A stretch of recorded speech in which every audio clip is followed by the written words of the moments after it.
The YouTube tutorial steps biology. तो बहुत दिन के बाद हम लोग मिल रहे हैं। आपका जो एडमिशन प्रोसेस वगैरह था वो ऑलमोस्ट कंप्लीट हो गया है। आपका यूनिवर्सिटीज एंड कॉलेजेस में एडमिशन हो गया होगा होपफुली।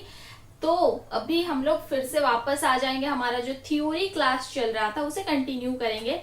ठीक है, थोड़ा सा बस आपका एक छोटा सा मान लो कि वेकेशन टाइप गया है, 1 to 2 मंथ्स के लिए हम लोग भी थोड़ा सा आप लोगों के लिए ब्रेक दे दिए थे। तो फिर से स्टार्ट करेंगे, कंटिन्यू करेंगे क्लासेस को। तो यहाँ पे मैं बता दूं कि थ्योरी क्लासेस तो होगा, उसके साथ साथ जो बच्चे CPET 2022 के लिए प्रिपेयर कर रहे हैं, ठीक है, उनके लिए भी प्रैक्टिस सेट बहुत जल्दी अपलोड होने वाला है स्नेप्स बायोलॉजी पे। तो अपना जो 3 इयर्स का कोर्स ऑफ स्टडी है उसे पकड़ लो एंड रिवाइज करते रहो। अगर आप लोग अच्छे से रिवाइज करोगे सिलेबस को, देन जाके आप लोग प्रैक्टिस सेट को अच्छे से अटेंड कर सकोगे। समझ में आ रही है बात? तो अभी से मैं जस्ट ये आप लोगों को थोड़ा सा अलार्म दे दी कि आप रिवीजन को स्टार्ट कर दो। ठीक है, देन 1 वीक के बाद हम लोग प्रैक्टिस सेट भी अपलोड करना स्टार्ट कर देंगे। ओके, तो थ्योरी क्लास पे आ जाते हैं। आज की क्लास पे हम स्टडी करने वाले हैं फोटोसिंथेसिस प्रोसेस के डार्क रिएक्शन।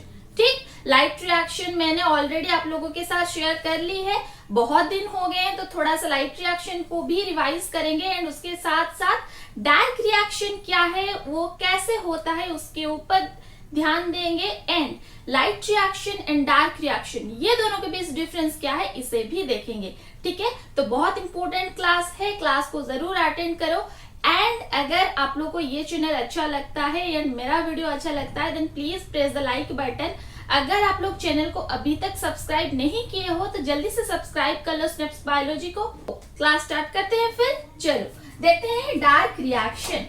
तो यहाँ पे देखो 2 वर्ड आते हैं, one is your dark and another one is your reaction. तो डार्क मीन्स व्हाट, क्या होता है डार्क मीन्स होता है ना अंधेरा। ठीक है, बट उसी तरह के डार्क रिएक्शन यहाँ पे हम लोग नहीं देखेंगे। ठीक है, ऐसा नहीं है कि वो रात में सिर्फ होगा, ऐसी बिल्कुल भी नहीं है। एंड रिएक्शन मीन्स व्हाट, कि कुछ चीज तो हो रहा है।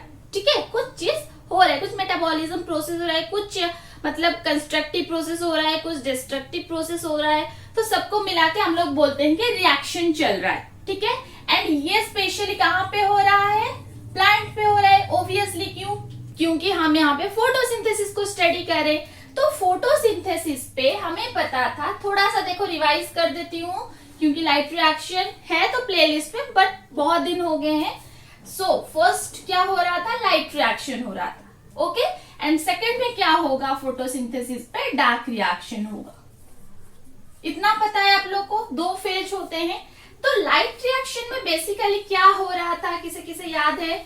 लाइट रिएक्शन पे बेसिकली क्या हो रहा था, देखो ये मान लो ये आपका हो गया क्या, क्लोरोप्लास्ट। ठीक है, एक क्लोरोप्लास्ट का डायग्राम बना लेते हैं। क्लोरोप्लास्ट के अंदर क्या क्या चीज होती है, थोड़ा सा जस्ट रिमाइंड कर रही हूँ मैं आप लोग को। देखो इस तरह से होता है ना ग्राना, इस तरह से ग्राना होता है।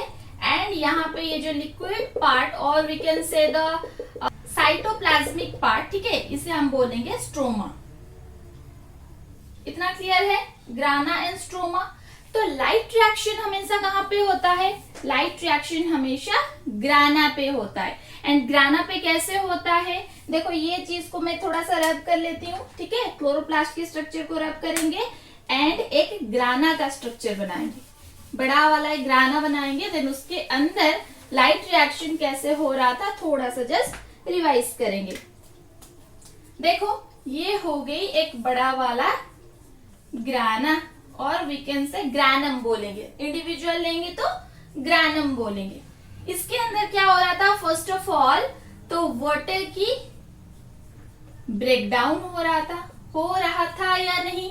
वाटर की अगर ब्रेकडाउन होगा तो उसमें से क्या क्या निकल रहे थे, उसमें से H+ निकल रहा था एंड इलेक्ट्रॉन निकल रहे थे। ठीक है, अब यहाँ पे देखो, ध्यान दो, यहाँ पे एक ATP सिंथेज बोल के था।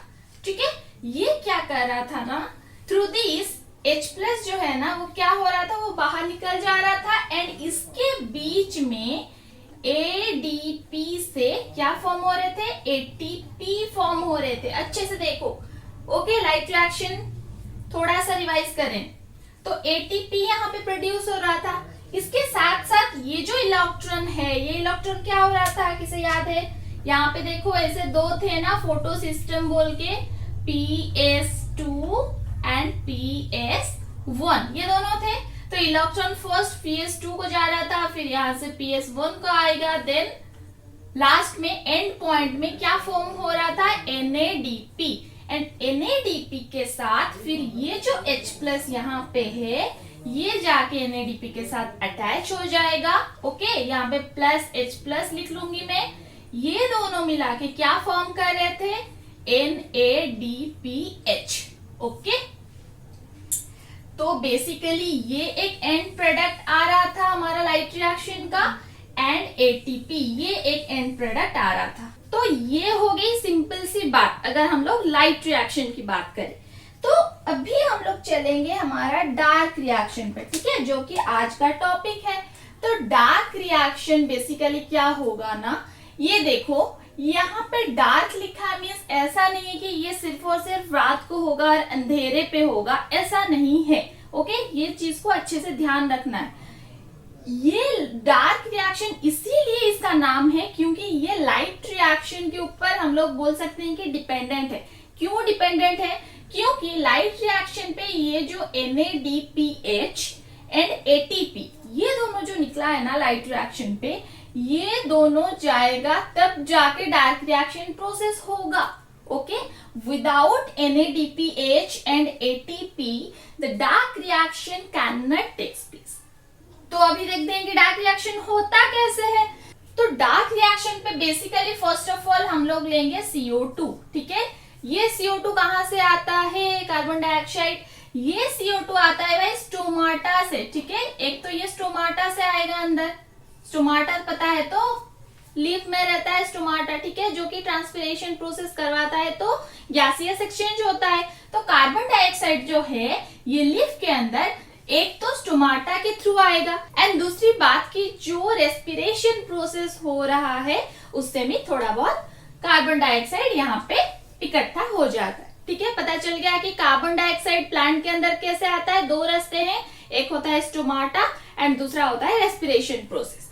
तो जब ये कार्बन डाइऑक्साइड प्लांट के अंदर आता है, ये क्या होता है ना, ऐसे राउंड राउंड राउंड राउंड करके ये साइकिल की तरह अंदर पे इसका एक प्रोसेस चला रहता है, ठीक है। इसीलिए ही इसे बोलते हैं C3 साइकिल। देखो इसका नाम साइकिल क्यों है, क्योंकि ये एक राउंड प्रोसेस में होता रहता है ये रिएक्शन। एंड इसका नाम C3 क्यों है, ये जब हम लोग C3 साइकिल को अच्छे से डिस्कशन करेंगे ना तब मैं आपको बताऊंगी।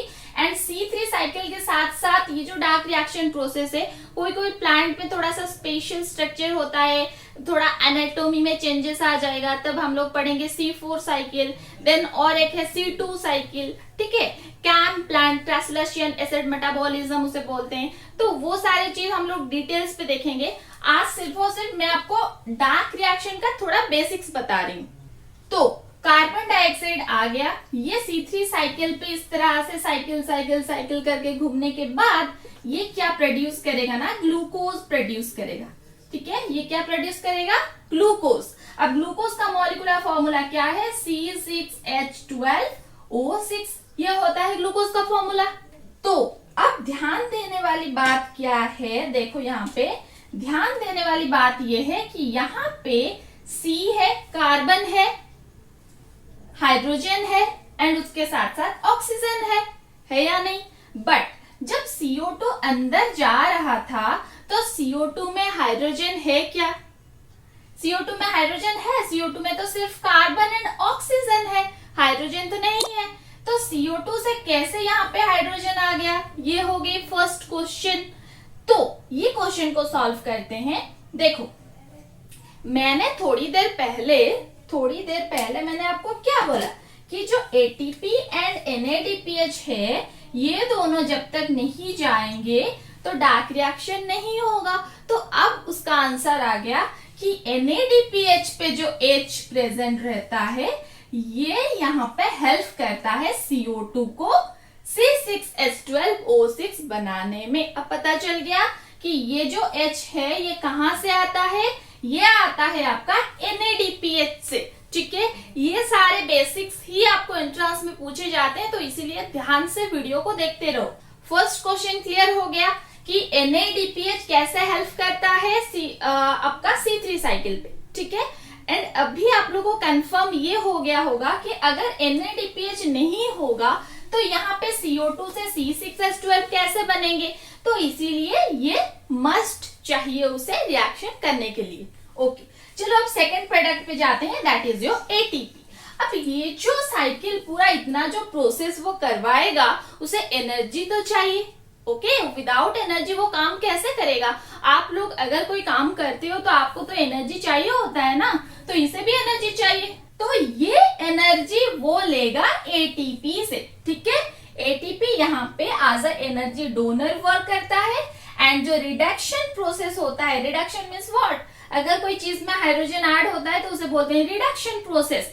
तो यहाँ पे जो H ऐड हो रहा है, जो रिडक्शन प्रोसेस हो रहा है, वो करवाता है NADPH। तो ये दोनों का काम बहुत इंपॉर्टेंट है आपका सेमेस्टर एग्जाम के लिए, कि कोई भी अगर आप लोग एग्जाम दे रहे हो तो ये क्वेश्चन भाई पूछा जाता है। तो अब मुझे ये बताओ कि बेसिक्स क्लियर हो गया कि light reaction and dark reaction के बीच रिलेशनशिप क्या है। ओके, कैसे दोनों डिपेंडेंट है। यहाँ पे देखो, और एक इंपॉर्टेंट क्वेश्चन मैं आपको बताऊंगी। क्वेश्चन में ये पूछा जाएगा कि फोटोसिंथेसिस प्रोसेस में तो ग्लूकोज निकलता है भाई, फूड निकलता है, ये हमें पता है, बट फोटोसिंथेसिस प्रोसेस में कहाँ पे ग्लूकोज निकलता है, तो यहाँ पे हमेशा आंसर होगा डार्क रिएक्शन, क्योंकि लाइट रिएक्शन पे ग्लूकोज नहीं आ रहा है, लाइट रिएक्शन पे ग्लूकोज नहीं आ रहा है, लाइट रिएक्शन पे सिर्फ और सिर्फ NADPH एंड ATP आ रहा है, जिसकी मदद से डार्क रिएक्शन पे ग्लूकोज आ रहा है। अच्छे से समझ में आ रहा है बात। तो अगर आप लोग को MCQs क्वेश्चन या कोई भी क्वेश्चन में ये पूछा गया कि ग्लूकोज कौन से फेज से निकलता है पर्टिकुलरली, तो वो आंसर हो जाएगा डार्क रिएक्शन, ठीक है। तो बहुत सारे क्वेश्चन मिल गए हम लोगों को कि NADPH का फंक्शन क्या है, ATP का फंक्शन क्या है, ग्लूकोज कौन से फेज से डायरेक्टली निकलता है as a product, okay, photosynthesis का। तो यहाँ पे 3 इंपॉर्टेंट क्वेश्चन आपका क्लियर हो गया। तो अभी हम लोग डिफरेंस देखेंगे। देखो यहाँ पे लिख लो light reaction and dark reaction, ठीक। मैं आपको पॉइंट्स दूंगी तो अपना नोट कॉपी भी निकाल के रखो, नहीं तो एक स्क्रीनशॉट ले लेना लास्ट में, ठीक। तो लाइट रिएक्शन पे फर्स्ट पॉइंट क्या आएगा, दिस रिएक्शन, अच्छे से देखते रहो, this reaction is takes place in the presence of light, है या नहीं। अगर लाइट है, लाइट मीन्स व्हाट, सनलाइट, अगर सनलाइट है तब जाके लाइट रिएक्शन होगा, नहीं तो नहीं होगा, ठीक है। चलो अब फर्स्ट पॉइंट डार्क रिएक्शन पे क्या होगा, this reaction is independent of light, okay. ये लाइट के ऊपर में डिपेंडेंट नहीं है, this reaction is independent to light means what, इसका सनलाइट के साथ कोई रिलेशनशिप नहीं है, कुछ आना जाना नहीं है इसका। अगर लाइट रिएक्शन की प्रोडक्ट अवेलेबल है, that is your ATP and NADPH, तो जाके डार्क रिएक्शन होगा। अगर प्रोडक्ट अवेलेबल नहीं है तो ये रिएक्शन नहीं होगा, ओके। चलो नेक्स्ट पॉइंट पे क्या आएगा, प्रोडक्ट, ठीक है। अगर हम लोग प्रोडक्ट की बात करें तो लाइट रिएक्शन पे प्रोडक्ट क्या क्या निकल रहा था, one is your ATP and another one is your NADPH, ये दोनों निकल रहे थे। अगर डार्क रिएक्शन के प्रोडक्ट की बात करें तो यहाँ पे एंड प्रोडक्ट क्या हो रहा था, ग्लूकोज, ठीक है, ग्लूकोज बन रहा है। चलो next point, in light reaction oxygen is released as a by product, ठीक है, ऑक्सीजन बाई प्रोडक्ट की तरह रिलीज हो रहा है, बट यहां पे डार्क रिएक्शन पे oxygen is not released as a by product, just opposite. एक को याद कर लो, दूसरा अपने आप ही लिख लोगे। फोर्थ पॉइंट पे क्या आएगा, कहां पे होता है लाइट रिएक्शन, कहां पे होता है, thylakoid membrane, thylakoid membrane, of chloroplast और ग्राना। एंड डार्क रिएक्शन कहां पे होगा? अभी अभी जस्ट हमने डिस्कशन किया है कि stroma, okay, stroma of the chloroplast. ठीक, फिफ्थ नंबर पॉइंट पे क्या आएगा? यहाँ पे क्लोरोफिल पिगमेंट चाहिए होता है एंड यहाँ पे क्लोरोफिल पिगमेंट की कोई जरूरत नहीं है। तो यहाँ पे हम लिख सकते हैं chlorophyll pigment is required, chlorophyll pigment is not required। ये अगर हम लोग डिफरेंस देखें light reaction and dark reaction के, तो ये 5 पॉइंट्स बहुत इंपॉर्टेंट होते हैं एंड ये 5 पॉइंट्स को हम लोग की क्लियरली हमें ब्रेन पे रखना है फॉर द एग्जाम, ओके। इसमें कोई कंफ्यूजन नहीं होना चाहिए। तो ये डिफरेंस की एक स्क्रीनशॉट ले लो, ठीक। चलो आज की क्लास में बस इतना ही। नेक्स्ट क्लास पे हम देखेंगे डार्क रिएक्शन के अंदर जितनी भी साइकिल्स है, that are the C3 cycle, C4 cycle, C2 cycle, ठीक है। तो सारे साइकिल्स को डिटेल में स्टडी करेंगे, ठीक।